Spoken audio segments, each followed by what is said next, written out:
Okay, so if you guys aren't familiar with Trading Views, it's when Tony and I review a trade, and it's a little different than the regular reviews that we do of single issues. We rate them in three ways. So buy it.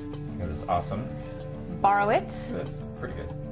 Or bury it, because it's not good. That's not your cup of tea. For this one, we'll do Marvel, Ultimate, Daredevil, and Elektra. So this is set in the Ultimate Universe. So this is what I say. When was this? 2003. Yeah, you said the first printing was 2003. 2003. So, yeah, Ultimate Universe, different Daredevil, different Elektra, but not really.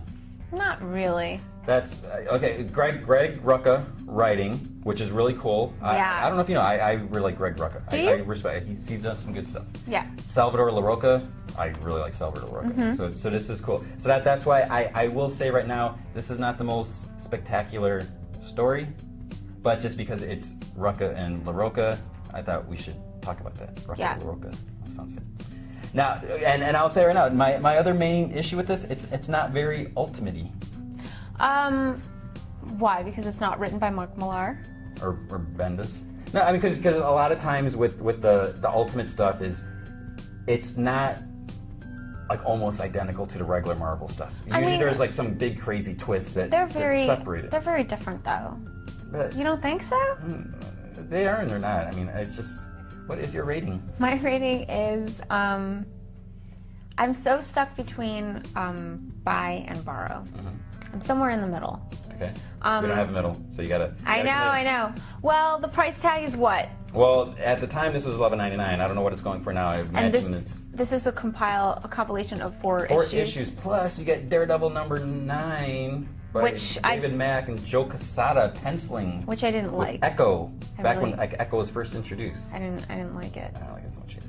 So it didn't. I don't like Echo so much. That doesn't make a difference to me. And you got like sketches and behind the scenes stuff. And I'll be honest, I don't like Joe Quesada's pencils.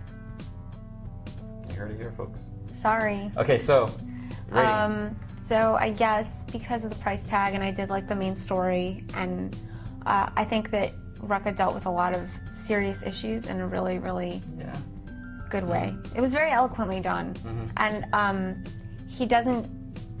You don't feel like it's being used as a plot device. I'm gonna go with buy it. Buy it. Yeah, I really liked it. I would say, okay, so even though I really like Greg Rucka, even though I really like Salvador LaRocca, I'm gonna say borrow it. I knew you were gonna say borrow it, so why are you like very? Even though I did buy it back then, but no, yeah, I mean, I would say because, like I said, it didn't blow me away. I don't feel like it was a huge departure from the regular Ultimate. Is that what you were looking for? I don't know really. I mean, the only thing I was looking for is like, oh, this is cool, creative theme. Because to me, when it's an Ultimate book, all that really means is that it's different. Yeah, It doesn't have to be drastically different. No, and I don't want different for different sake. Like, oh, let's just go crazy and make Elektra a transvestite or because to me it was just nothing against transvestites.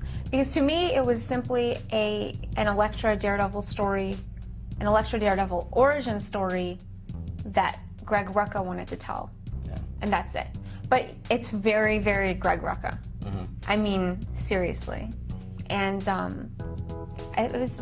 I thought it was really beautiful. I thought it was really well done. I guess the way I look at it is, I'm trying to think back to Elektra's true origin and how she became as awesome as she is, and I'm seeing this Elektra where her father wasn't this rich Greek guy. He was a single father struggling. Had a dry cleaning business, trying to get her through college and do all the good things. And she just happened to go training at a dojo and learn self-defense. And so the way she's from here. The reason that she did that in this series is because because her mother died, and it was her way of coping with her mother's death.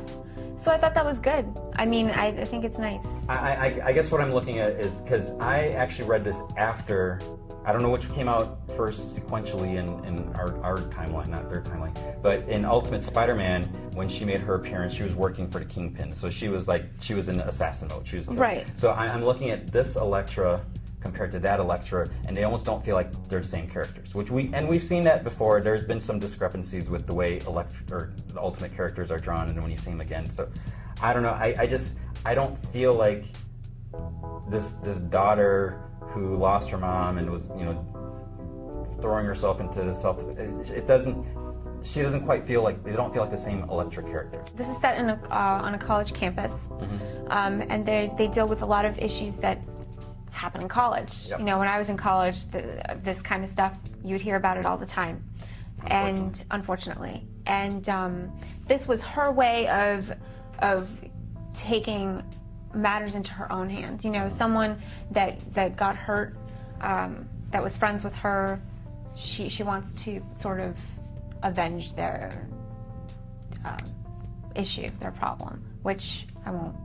Does it matter? You can probably say. What unfortunately happens a lot is there's douchey guys that feel they can right. have their So way. Elektra's friend is raped in this. In one of the issues, and what's nice is that you don't feel like Greg Rucka is using it as it's not exploit. It's not exploitative at all, and it's not something that is glazed over. I think that the issue of rape, when you use it in a comic, it's okay to use it in this way because yes, it's something that happens. Yes, it's a part of reality. So writers often take from realistic things and reality and use them in their stories, but when you use rape, you have to deal with it, and Rucka deals with it, and that is the underlying issue going on here. And it's also the issue that defines where they stand on justice, both Elektra and Daredevil, and I think that that's good. I think maybe because I'm a girl, maybe I liked it more. I don't know. I think maybe what I'm doing unfairly is comparing these characters here to where they've appeared in Ultimate Spider-Man. Because even like Daredevil here, he's kind of, I don't think he's that cool. It's not the same. He was okay. But the Daredevil that we saw in Ultimate Spider-Man, he was, again, this probably takes place years earlier, even though Ultimate Elektra and Spider-Man didn't look much older, but Ultimate Daredevil seemed older and tougher, even though he drowned and we didn't even see his death in the comics. But. And it's a little strange to see her backstory like this, and then knowing that she'd work for the Kingpin later. That's what I'm saying. It's like it doesn't feel as though she would go down that path based on. So maybe this it's one story. like we should have more separation, and I'm just dwelling too much on that. But I don't know. But I'm sorry, you throw Ultimate up there with that same font and logo, then it tells me. Then you're it's expecting something, and when you read it, you got something else. Yeah. So it's a good story, like you said. I mean, there's great points. It's a touchy subject. It's handled great. I just wasn't blown away. Even though I love Greg Rucka, I love Salvador Larroca, it didn't knock me away. But that's fair. It just wasn't my thing, but it's my thing, so I'll go buy it. So there you go. So look for that. I hope it's still in print. Otherwise, people are like, "Why are you reviewing this? I can't." That's buy all right. It. You should be able to find this. You'll be able to find it, I'm sure. Yeah, it is cool. So yes. You get that touchy moment. That doesn't appear in the comic. It appears on. It's actually covered in issue 2 or. Is it? Issue 2 or 3. Like that. It's the cover? Yeah. Yeah, but it doesn't actually happen. Oh, not. He does. Daredevil doesn't have his costume. Yeah. In here. But unfortunately. See, issue number 2. Oh, that's right. That's romantic. Whatever, Tony. So, just on romance. There you go. All right, we're done.